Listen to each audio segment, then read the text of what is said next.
议长、李克石主席、高野主席、戴碧玲副主席，首先代表本院游锡堃院长向各位贵宾致歉。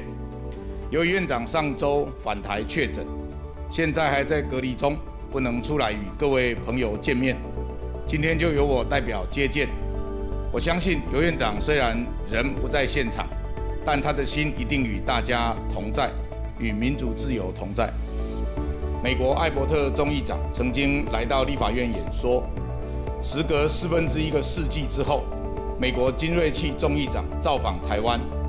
而今天我们再一次有幸迎来美国众议长前来访问，在此我们要用最诚挚的感谢美国国会用具体行动展现对台湾坚若磐石的支持。议长是美国政坛捍卫人权的灯塔，全世界向往民主自由的人都记得。1991年，您在北京天安门声援中国民运运动人士，不惧中国驱逐出境，展现崇高的道德勇气。2017年，您在美国国会接见香港反送中的民运人士，大力推动香港人权与自由法。2019年，当众议院压倒性通过法案时，您的那句“美国与香港同在”，振奋了全世界无数的人们。可以说，有裴洛西议长的地方，民主、自由、人权就不会孤单。2020年，美国国会通过台北法，您誓言将确保台湾在包括联合国在内的决策桌上享有一席之地。去年众议院通过防止维吾尔人强迫劳动法案，您主张打击暴行，追究恶者的责任。裴洛西议长总是大力援助被集权压迫的族群，可以说是全球最支持人权的国会议长。去年立法院主办的开放国会论坛中，裴洛西议长致函表示，美国会继续与台湾同在，坚定不移，致力维护台湾人民的自由、安全和人权。任内也主导众议院通过多项友台法案，今年2月更带领众议院通过2022美国竞争法案，呼吁美国行政部门为我驻美代表处证明进行协商。在此，我要代表立法院向您表达崇高的谢意。回顾过去，早从关键的1987年，裴洛西议长与台湾的命运仿佛就因为民主这条线而交织在一起。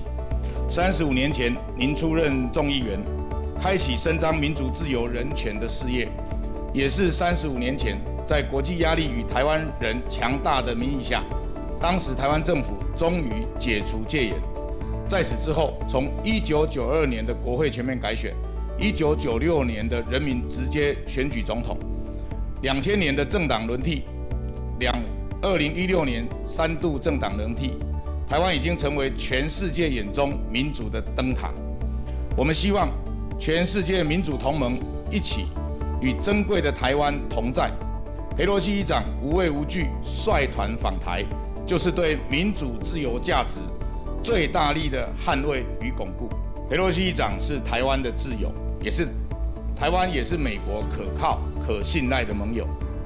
台湾绝对会坚定立场，和美国以及全球民主同盟伙伴一起挺身，坚决捍卫民主、自由、人权，坚决守护我们得来不易民主自由的生活方式。最后，再次欢迎裴洛西议长率团访台，也敬祝访台顺利。我知道这次的行程非常紧凑，但我也欢迎裴洛西议长，如果有机会，可以到台湾的各地走走，感受到台湾的美好。当然，也欢迎裴洛西议长到访我的故乡台中，相信我们会让裴洛西议长感受到台湾人的热情。Honored to join you, Mr. Vice President, as well as your distinguished members of your leadership here. Thank you so much for your presence and your kind welcome.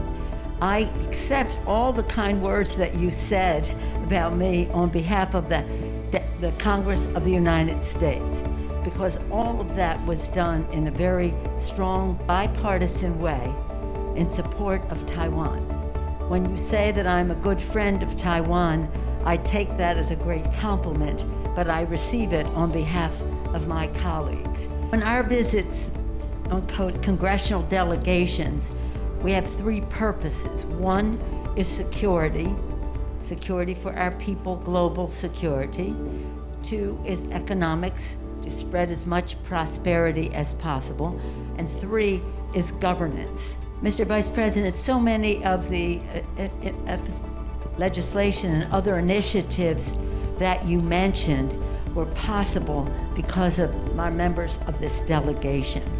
The chairman of the Foreign Affairs Committee in the House, Gregory Meeks, has been an ardent leader in terms of these human rights initiatives across the world, but in particular the ones that you mentioned. So again, our purpose are the three purposes I said, but in doing so we want to increase interparliamentary cooperation and dialogue. And we do so at a time when our president has put forth an Asian Pacific initiative which we support, and we want to be specific in terms of how we work with Taiwan in that regard. In acknowledging Chairman Meeks's leadership in regard to so many of the initiatives you mentioned, I'm sure we'll have some discussion about that and you'll hear directly from him. We come in friendship to Taiwan, we come in peace for the region, and our chair of the Veterans Affairs Committee, Mr. Takano, representing our veterans, understanding the value of peace and the avoidance of conflict. I'm sure that he will speak to us about that, but I want to salute him for his protection of our veterans, not just our veterans, but the veterans of all countries engaged in war. Talked about the economy. Thank you for bringing up the CHIPS bill. All of these members were instrumental in passing that important legislation, which we think offers greater opportunity for U.S.-Taiwan economic cooperation. Here with us in that regard is the Vice Chair of the Ways and Means Committee. It was very instrumental in the passage of that, and she can share some thoughts about that. She was with Microsoft. She is private sector oriented and visited Taiwan on many occasions, which I'm sure she'll share with us. Security and economy come together. Our distinguished member from Illinois, Mr. Christian Murphy, is a member of the Intelligence Committee, and he saw the connection between CHIPS and national security, as well as other aspects of our cooperation security-wise. We'll hear from Mr. Christian Murphy. In terms of all of the connection of this, whether it's security or foreign affairs and the rest, and economy, Mr. Congressman Andy Kim of New Jersey is a member of the Armed Services Committee, the Foreign Affairs Committee, and other committees of jurisdiction in this regard. He also is a former member of the State Department. He's a diplomat, and so he's teaching us to speak more diplomatically. In terms of, as you see, our delegation has what we call heft. They have a view of economy and security and governance. They have knowledge of the issues. They think in a strategic way about how to work together. They came here, we all did, to listen, to learn from you as to how we can go forward together. In terms of governance, we commend Taiwan for being one of the freest societies in the world, for your success in addressing the COVID issue, which is a health issue, a security issue, an economic issue, and a governance issue. We congratulate you for that. And as we continue to work together, we want you to know how proud we are of Sandra. She told me just to address her as Sandra, our director. She has our confidence, and we're very proud of her leadership. And so now we look forward to our conversation about how we can work together, learning from you and sharing some thoughts ourselves on how to protect the planet from the climate crisis, how to accelerate and learn from you how you addressed the COVID crisis, how we advance respect for all of the people in our countries as we go forward. And again, we come in friendship. We thank you for your leadership. We want the world to recognize that. And with that, again, I thank you, Vice President Tsai, for your hospitality, for your kind words. I'll just go back to Tiananmen Square for a moment. That was bipartisan. It was over 30 years ago. It was bipartisan when we were on Tiananmen Square. And we were there specifically making the statement on human rights.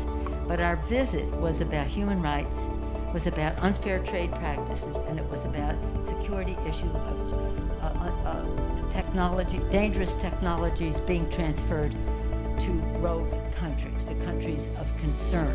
So for over the years, it's always been about security, economy, and governance. So we look forward to our conversation, and I think we're right on time.